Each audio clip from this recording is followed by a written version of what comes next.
Hi, welcome to another episode of the Trauma Translator with your host, Lauren Friedman. I'm Lauren. Nice to see you again, and thank you so much for joining. I know I said that I would like to start each week off with something inspiring, something that keeps me motivated. Sometimes I call them mantra moments. Sometimes inspiration is everywhere. But this week, you might notice that I'm not wearing any of my merch with a perp. That's merch with a purpose, because of things I'll share in a few minutes. But today's inspirational quote is something that I actually ended my goodbye letter at Oracle with in June of 23. And it's something that I have sitting on I now finally have a desk for the first time in my entire existence of working from home, predominantly since 2015. I finally got like an actual desk that I could use. So I have this sitting on my desk. It was other places in my apartment previously, but it says, I'll show it to you. It says, show up, dive in, persevere. Sometimes you'll win and sometimes you'll lose. And that's really what the Why Go project is about. It's about literally the human experience. We're not perfect. We don't have every single thing that we could do perfectly every single day. That perfectionism in us and the ways that we end up showing up for ourselves and others and our communities ends up being something that actually could be dangerous. So when you think about it as, sometimes you'll win, sometimes you'll lose, you realize it's just part of the human experience. So those are the things that I'm trying to reframe. Like I was talking about triggers and my recent posts, and I want to really redefine the human experience through the lens of trauma, because once you see it, you can't unsee it. And trauma isn't something that's specific to me. It's not, you don't have to literally think you've been through some car accident. There's no big T or little T. I love people always have these conversations with me. Like, is there a big T or a little T? And I'm like, there's no big T or little T. It's literally trauma is trauma is trauma. Like when I was speaking with Jessie of Reviting, who's just absolutely amazing, we were talking about triggers as they pertain to like getting put on mute often, and like it sends like a charge in your body, and that could be really disruptive. And if you're not aware enough to notice it, it could just make your body stay in a hyper-vigilant state, in a state of survival, feeling unsafe. And it doesn't mean that the environment is unsafe. It means that that particular signal that was coming into your body, like a piece of data, it's just like literally, it's a data point. And if you're able to recognize those data points, you can make better informed decisioning, right? So that's what I'm also trying to tie in here, is these types of solutions-oriented practices, because my background is in technology and advertising, and I have a lot of ways that I would like to bring technology and advertising together into this, because there's a lot of applications for trying to understand complex and abstract ideas.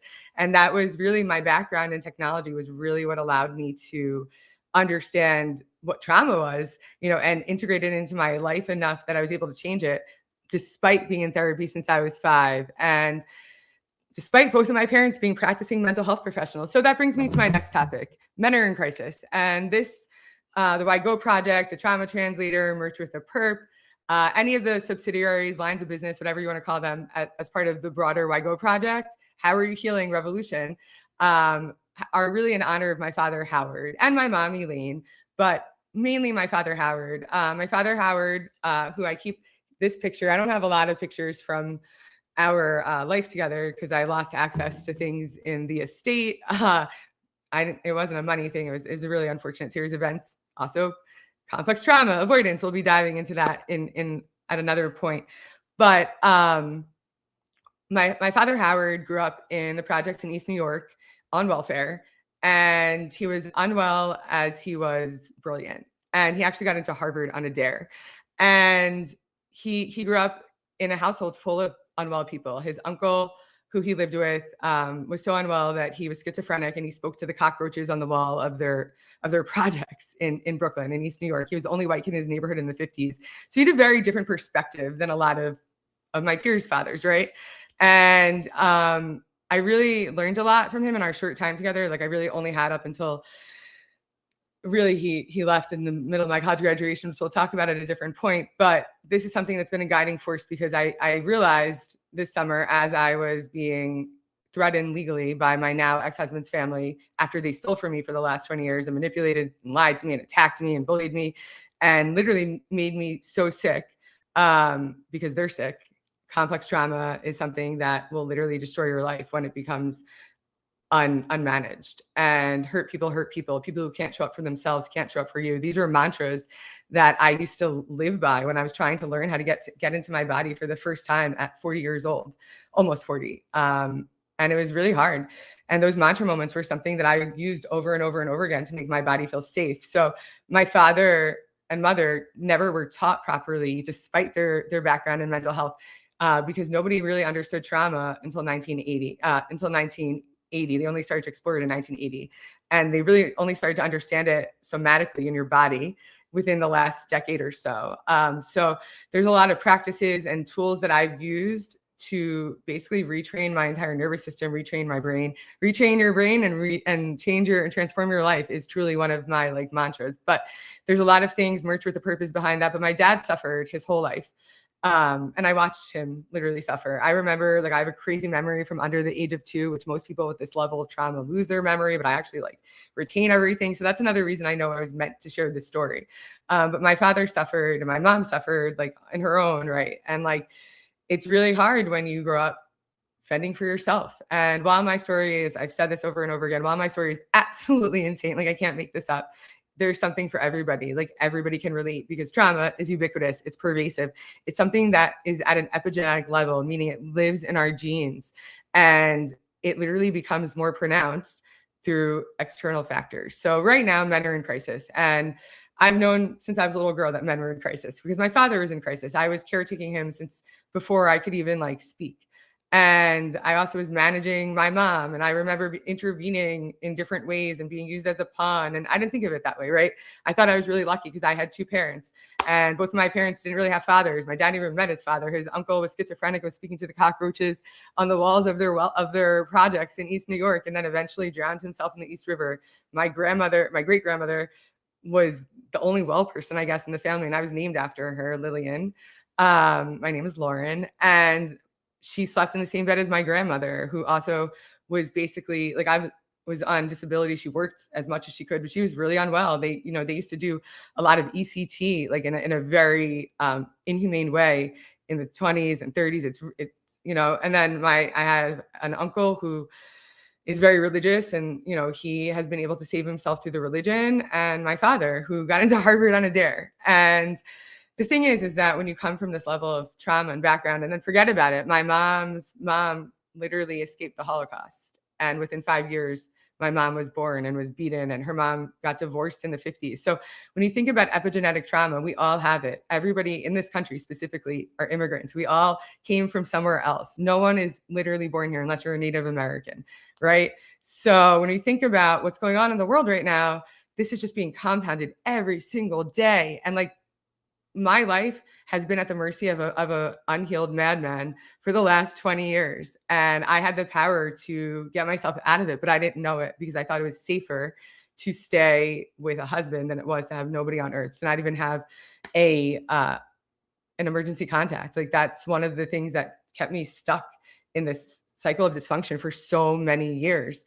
And that was something that really has been really detrimental in my life because I was threatened with it. It was something that he used to keep me in this, right? Because he didn't want to lose me either. And it doesn't mean he's a bad man. It's just, this is what he was taught. So you have to like unlearn, right? So that's why I call it learn, unlearn, educate, right? Because once you learn something, you can unlearn something else, and then you can educate others. Because I really believe in like the power of education. And I also believe in once you teach a man to fish, he could educate the world. And that's what I'm working towards. So men are in crisis. I've known this since I was a child. I've been raising all the men around me. I happen to have really close relationships with all of my previous male coworkers. I worked in a very male dominated field, and I've done a lot of things. I did my own divorce. I've stood up. I had to take my sibling to court, not about money.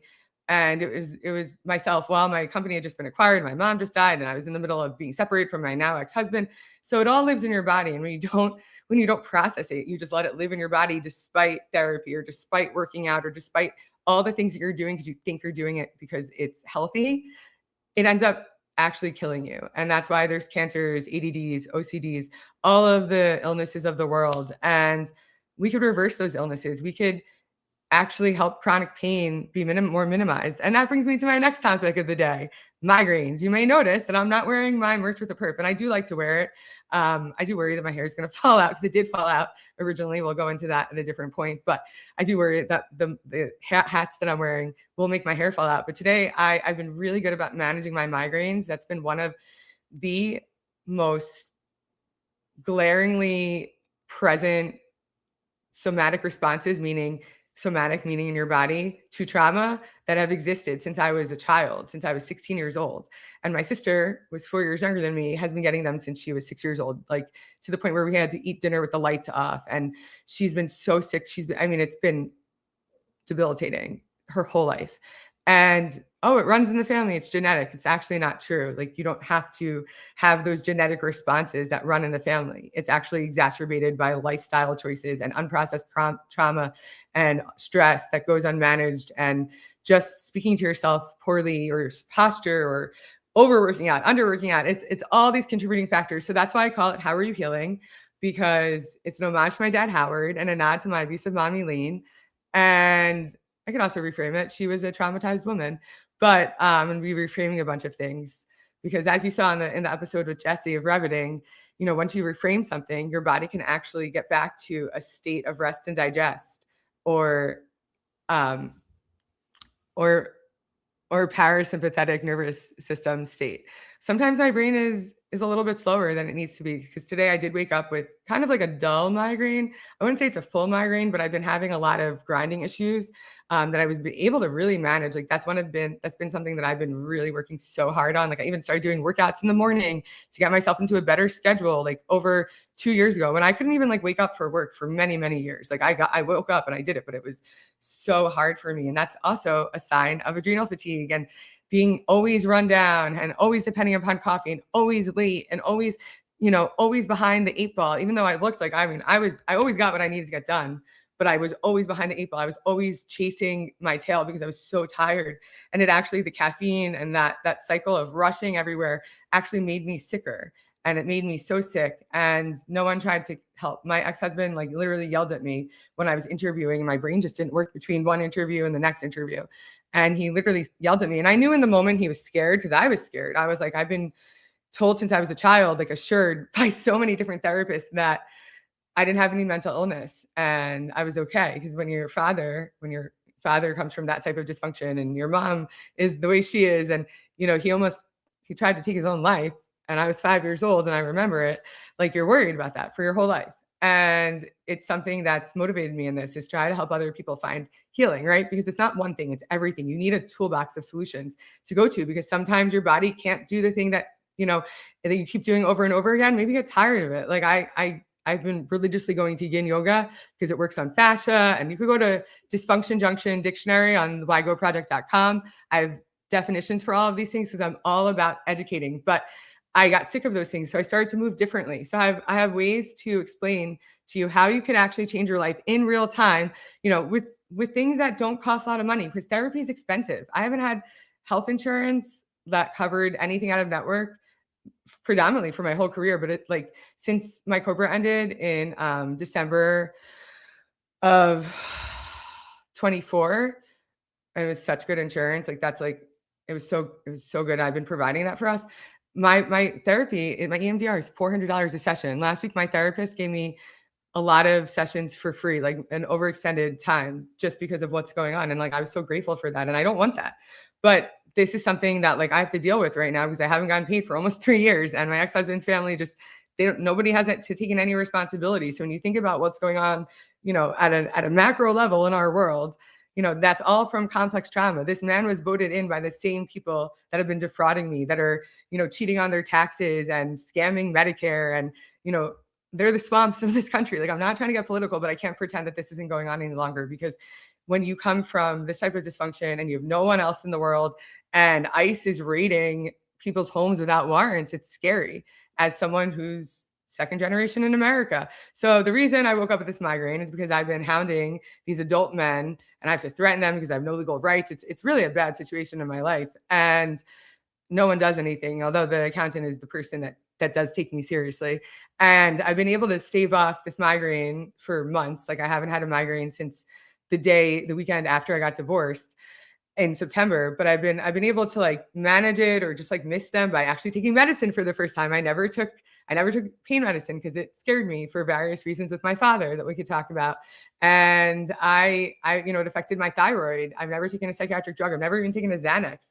I've been doing this for a really long time without any type of support, and I was self-abandoning myself. I was drinking to obsession. I have an attachment issue. Most people do. That's why dating is so hard. That's why relationships are so hard, whether they're friendships or romantic or just even in the workplace. Like, this infiltrates every part of your life. If you can't have a conversation in one part of your life, you can't do it throughout the rest. How you do anything is how you do everything. So these mantras do live on the merch with the perp at whygoproject.com. You can find them across the hats, across the stickers. There'll be more things coming out. But these are things that like remind me about healing, remind me about integration, right? Like, we can't just intellectualize things, because that's what traditional psychotherapy does. It intellectualizes things. It tries to logic. And Freud was wrong. Like, Freud has a lot of good parts, right? Like, I grew up with the DSM-4, now it's the 5, as the Bible in my house, and we were raised Jewish. And like, my parents used to yell like diagnoses against to each other. So I grew up in a very different household. My dad was brilliant. He was saying the word perseverate like just normally at dinner, and most therapists don't use that word. I've only seen 2 people in my whole life ever use that word organically. Actually, one person, and I was the person that used it to my therapist, and she's like, "How do you know that word?" But that's my background. So one of the reasons I started doing this is to try to help men in crisis, because I know I lived with a man in crisis for the last 20 years. And, last week I was speaking with the guest that was on about velocity versus capacity and, abundance mindset versus a scarcity mindset. And that's the reason why our country is in this position, is that you can't logic your way into these things. You have to embody it. You have to integrate it somatically. It has to be part of your existence, right? And it's really hard to do. Like, it's taken me years to get out of survival mode. It's, and I've been practicing, and I worked so hard. It took me 13 months for my body to even lose weight. And that was on the Ozempics of the world. And I never needed any weight loss medication in order to lose over 100 pounds multiple times. But your body builds up tolerances. So when you think about all the different things you need to do, it's not something overwhelming. It's just a toolbox of resources. So the How Are You Healing Revolution, How Are You Healing? An homage to my dad, Howard, and my mom, Elaine, has officially been copyrighted, or trademarked rather. And I have to update everything, but I'm really excited to share that. I'm working on the Trauma Translator, trademarking, and merch with a perp, and some other trademarks, because I've been working on this for years. This is something that is truly my sole purpose. Like, that's why I call myself an ex-ad techie on a trauma-informed, tragically funny, sole purpose mental health mission, because I've known since I was a little girl. My father literally planted this seed in my head. He knew I was going to do something brilliant with this. And I am. And I'm finally, I'm an alchemist. I've always been able to alchemize whatever's been going on in my life. Has been really hard. And I never viewed it as hard. I just viewed it as life. It just existed for me. But when you're able to reframe it and be able to process it, it helps you get out of pain, literally, physically, mentally, out of the prisons of your life. That's why I say flow equals freedom. But over the last few weeks, I started to freak out over money. And that's a very real life situation. Like, that's something everyone can deal with, right? Safety is the core motivating factor of humanity. If you look at animals and you look at humans, we're all the same, right? Everyone's trying to find safety. I have a lot of talk tracks around octopuses. I don't know, octopi. I forget what the plural of that is, but I am a polymath and a lingophile. So I like to use big words. They're not because I think I'm smarter or because I think I'm cool. My brain just retains a lot of things. And I started taking like the SAT prep courses when I was like in 8th grade, only because my parents need childcare. So, and I like words. So if I use big words, it's not trying to exclude people. I apologize, but you can find all of them on the Dysfunction Junction Dictionary. But I've been integrating all these different practices to try to get my body to feel better. And I never knew I was in pain. I literally grew up with a 39-year stomach ache, which I only recognized by the absence of a stomach ache. And when I started to reframe what was going on in my body and try to reconnect with myself, I started being able to manage my somatic responses better. And my migraines have been doing great. I haven't had to get Botox in my jaw, which I was getting every 2 months because my body metabolizes it quickly. And it's expensive, and all of this stuff is out of network. And I haven't had any regular income since June of 23. And my ex-husband and I made this decision together, even though we were going to get divorced, which I've been trying to do for years. I was trying to get out safely. He told me for years, just take all the savings. And I was like, I don't want to leave you with nothing. Like, why would I want to do that to you? I thought that I wanted to do what was right for him. And anyway, we'll talk about that another time. But when you think about money, right, and being worried about money, that's everybody's problem, right? Money is safety. It's not happiness, it's safety. And when you think about safety, our bodies are just trying to protect ourselves. So those trauma responses are really just a form of self-protection. And unless you have the ability to recognize it, right? Recognize it, be aware of it without judgment, and just like take it as a data point and then use it, in an informed decision way and make decisioning around your life around that, kind of like data, right? And ad tech and all types of technology or any other type of data point solution that you would think of, that's what happens. And my father grew up in poverty. So in his genes, right, we're worried about money. He had minimally 2 jobs at once. Like I never saw him. He in fact, like at my second birthday, he's been teaching me through music since I was a child. And I have a video to go along with this. So you'll have to check it out later. But it is on the whygoproject.com under Only Music Can Save Us, mental health education through music. And he asked me, Lauren, who sings I Just Called to Say I Love You? And I was like, Stevie Wonder. And I have a whole thing about like how I was hypervigilant and they thought I was brilliant and I was, but like also I was in a hypervigilant state. And the reason I knew that also is because he would call me from his second job and I would be going to bed. So he would tell me that, and the song was really popular in 1985 and it stuck. And the thing about safety and money is that stuff lives in your genes. So like my body has been really like feeling so stressed out over what's going on in my life, despite all the things I'm trying to do. Like there's a lot of crazy things. Like the president of the country is trying to take away the health insurance. Like my shitty health insurance, it's already crappy.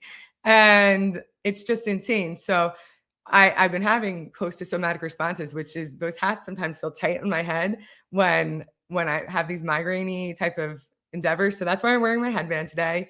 And one of the things I want to talk about, the reason that men and society are in crisis is because no one is speaking their truth, right? People are living in shame. So that's one of the reasons that this is also, I'm wearing blue and you see a bunch of blue, 50 shades of blue for the throat chakra, speaking your truth, not living in shame. Because when you don't speak your truth, you end up getting really sick and it kills you. And I'm not trying to shame anybody. I'm trying to educate. And I also need to save myself. And I have a crazy story. Like my ex-in-laws, they're criminals and this is not good. And my ex-husband is literally frozen. This is what freeze looks like in real life. This is what a somatic response looks like in real life, right? These aren't abstract ideas. This is something everybody deals with. I mean, I haven't met one person that's been married that has never had a thought about finances. Even if you have the most amount of money, they want to keep more of it. You want to get more of it, right? That's what we want as a society. It's safety. And when you think about navigating life in a safe fashion and something that doesn't disrupt your body, that's really what healing is. That's what flow is. It's going from a dysregulated state to a regulated state and being able to traverse those different types of nervous system states in a more effective manner. So those are the things that I want to practice. So when I have these types, what I want to practice, that I do practice, that I want to share with you as practices. So when I do have these types of somatic responses, like my jaw has been cracking over the last few weeks. Like my tooth, I have ceramic caps that I got put on in 2021 I had bonding that deteriorated that I had since my braces got taken off when I was like in 7th grade. And I always knew that I was going to have to replace them myself. My parents couldn't afford to do it. And when I finally did it, nobody realized how badly that I grinded. And sometimes I have a tooth that pops out, and I had that happen after multiple yoga classes this week. Like yoga is not going to save your life, but it will help you at least experience what a more regulated state could look like, right? Because how can we change ourselves for what we don't understand? How can we get to a baseline of safety if we don't even know what that feels like? So I've learned this all firsthand, and that's why I'm sharing this with all of you, because nervous system regulation, embodiment, neuroplasticity, all of these things, they're not just buzzwords. They are literally what I do every single day. So I don't end up taking my own life, because children who have experienced a parent or family member lost to suicide actually end up having 3 times more of a likelihood of actually taking their own lives, or 5 times more likelihood of actually having an attempt. And when you let people go from jobs because of corporate greed and then gaslight everyone without a shared reality and say, oh, you have too many short stints, or you make too much money, or, and or why didn't your team succeed, or all of these things that I've been told over the years. And then my family's stealing from me, or my ex-husband's family is stealing from me, and I lose my whole family, all these things. this affects you if you don't know how to process it. And I used to just plow through everything because that's the only thing I knew how to do. And that's the only thing most people know how to do. No one has ever been taught how to process emotions, how to release it from your body, how to actually understand and feel, how to communicate. Communication is really hard, even for me. Like I'm not saying even for me as like I'm perfect or I'm evolved. I'm saying it as somebody who I talk. I've always been expressive. I'm verbally I'm verbally gifted, right? There's a lot of words for that. People are always like, "Oh, your mouth, you'll be fine." And it's really hard for me to express desires, to express need, to express emotions. And that's so much harder for people who literally cannot speak to anybody. And I saw that happening in my marriage. I saw that happening in my personal life. I saw that happening at work, and I saw that happening with myself and my friends. And I've lost relationships that have been for 40 years. Like my longest relationships on earth are the same reason that I had to get divorced. These people who cannot show up for themselves, who don't know how to process emotions, who get stuck in freezes, which is the opposite of what I was in, right? I was in a fight or flight. And then there's also a fawn, and there's also fight, flight, fawn,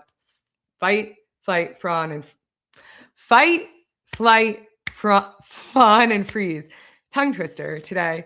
Maybe I should drink some water. Don't forget to look at your mantra bottles. But honestly, this is what I use as one of the ways to help stave off migraines. I've been drinking electrolytes for many years. I drink a lot of water. I've been a wateraholic since I was a child. My dad gave me like a water test, and when I was in high school to try to save money on Poland Springs, and it didn't work.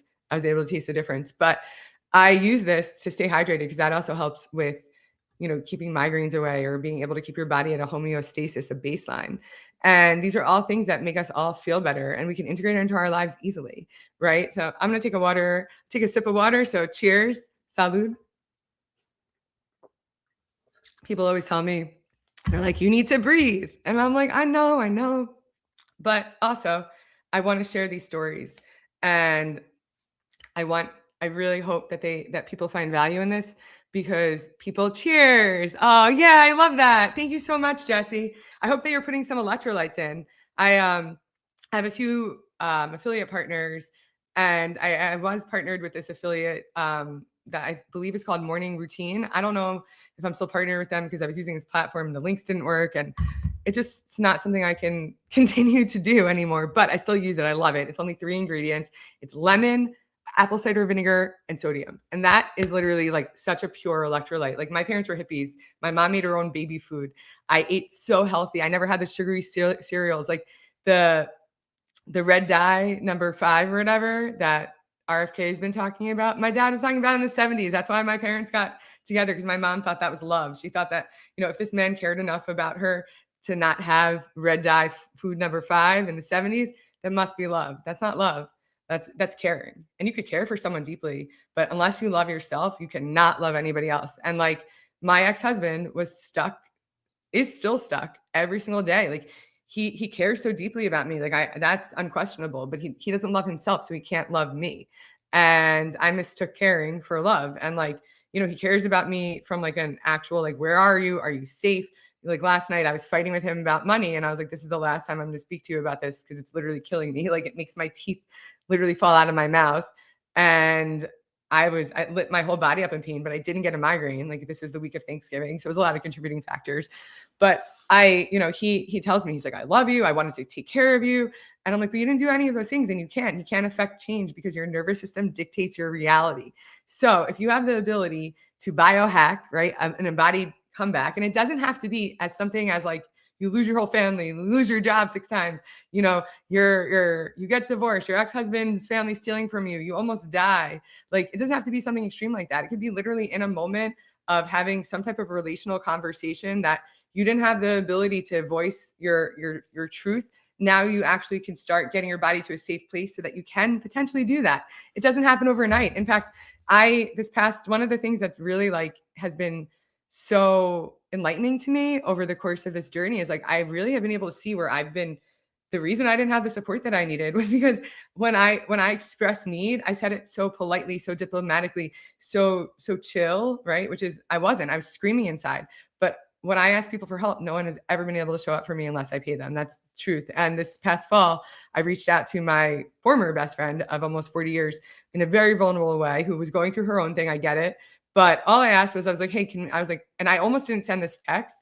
But I was trying to, I was like, you know what? I've been studying all these different how are you healing modalities. My dad did that. My dad was doing Tai Chi and ginseng shots and all these different things in like the 90s, and sitting outside with rocks on his chest in the sun, meditating. And it was terrifying, honestly. And it was embarrassing. And like, he did it in front of our house instead of behind. We had a big backyard. My parents had a beautiful house. And all they wanted to do was work for us so we could have a good education. And that's what I'm doing. I'm honoring them with this education. And I'm not building legacy. I am legacy. This is their legacy. My dad planted this seed. My mom knew that I was going to do something beautiful with this. And I am. And the thing is that I've been exploring all these different things. So I was exploring Tantra at the time, because I have been working on my sex and love addiction. I've been celibate for 2 years this month, which has been beautiful. And, I hope to eventually get into a healthy relationship, but I've been focusing on rebuilding my life, and I don't have any distractions. And that's been the hardest of the addictions to break. Like, I have alcohol in my house that I'm still trying to get rid of. I don't miss drinking at all. Like, honestly, coffee and sex and love have been the hardest things. Like, having not 17 cups of coffee, like, I love coffee. And that was something like I could sit in a bar and think about the sex and love addiction. So I'm really grateful for neuroplasticity, because that's plasticity in real life. You could break those addictions, and those are the things that are holding us back. And it's so beautiful when you're able to do that. Yeah, decaf coffee, 100%. I like OD on decaf coffee. It like has been staining my teeth, which I obviously care a lot about. So I go to the dentist 4 times a year now. So I digress. But these are the things that impact our lives every day. And it could be something relational. It could be speaking your truth. Like, I was trying to express to her that, hey, I was like, this is really isolating. Like, I don't have a place to go every day. I don't have a family member. I don't have one person to call. I've been like, everyone has their own things going on, and I respect that. I get that. But I was like, hey, can we just like sit in a room and not speak to each other? Like, that's all I wanted at the time. And she didn't write me back ever for 2 months plus. And then finally I reached out to her, and again, she didn't write back. And so I finally, said, hey, like, this doesn't work for me anymore. I can't be part of this. And like, I was like, I could have literally taken my own life and you wouldn't have known that. And that was just my breaking point. And it's not because I don't love her and I don't wish the best for her, but I also can't be a party to these relationships that are hurting my body. It was really hurting my body. And, over the last few years, you become more aware of those cycles of dysfunction. Like, I found myself at a trauma workshop in the fall of 24. I was getting a certification because I do have trauma certifications. I take this very seriously. I'm not trying to be a therapist. I'm not trying to be a coach, but I do these consulting projects, and I'm focusing on men now. So that's part of why I mentioned the How Are You Healing? I call it the Man Whisperer Divorce Dudes, because I basically have been raising my dad my whole life, and I've been the consigliere to all of my male friends, and I've been helping these men navigate life and divorce. And I recognize the complexities of it, and I'm not judging. But I also know what happens when these things go unchecked for all these years. And I'm not a magician, right? But if you want to make some market change in your life, hit me up for a chat, because I really do want to help, and I know how to help, and I want to help get resources for you too, but also give you practices that help you embody a safer existence. Because that's truly how we prevent people from mass shootings, killing each other, killing themselves, emotionally abusing each other, like all of these things, not living in a shared reality. Like, you can intellectualize all you want. There's a lot of people out there, like ChatGPT. Anybody can write a book these days. Anybody can get on, everyone with a microphone can get on anything and say whatever they want. Like Eminem said it best. Nowadays, everybody wants to talk, but they got nothing to say, like, he said it a lot differently, but that's basically what I see out there. And I do have something to say. If I had my druthers, I would be working a corporate job, making good money, and opening up my pediatric complex nonprofit. Like, that's truly what I want to do. And now I'm helping all the humans, and men are in crisis. Like, I've lived with a man for 20 years who has been in crisis, and he watched me lose and gain and get sick and have all these things happen, and he didn't do one thing. And he also could have changed his life in the same way. And I've taken him to yoga classes, and he was like, wow, I didn't know that I was going to like that better than dinner. And I was like, yeah, we don't need to eat again. I'm done eating. I was like, we do not need to eat, but what you do need to do is move differently. So when I have these migraines, I drink Drink my water and mind my business. Drinking my water and minding my business. Don't quit your disassociation daydream. I'll tell you all the stories behind the slogans another time, but you could find all of this on Merch with a Perp. And if you want to buy it, support me. I really need some help. But a lot of times this happened to me last Monday, this Palo Santo dish. It was a skeleton meditating with its head, but it fell, and I really felt like it was very emblematic of how I felt last week. I took a picture of it on Monday. I was like, "Oh, this week is going to be special," and it was. And that's the thing. Most of us feel like that. We feel like we're in a hyper arousal state, and we don't even realize how we got there or how to get out of it because no one teaches us. So those triggers, those everyday conversations that you then become aware of through these healing modalities and processes, and you can't go to an experiential event and expect to be healed. That's just not how. There's no healed. First of all, it's healing. It's literally like any other practice. It happens over time, and you have to do it every single day for your body to hold on to it. And you can learn and relearn and educate and empower and elevate, and you could really help yourself get through these really hard moments. And that's what I hope you get from this. So thank you all for joining me this week. Next week, we will be speaking with, I'm not going to butcher her name, but she has spent her career in HR, and we're going to be turning the tables upside down. But thank you so much for coming today. And I look forward to spending the next episode with you. So just chill to the next episode. Bye.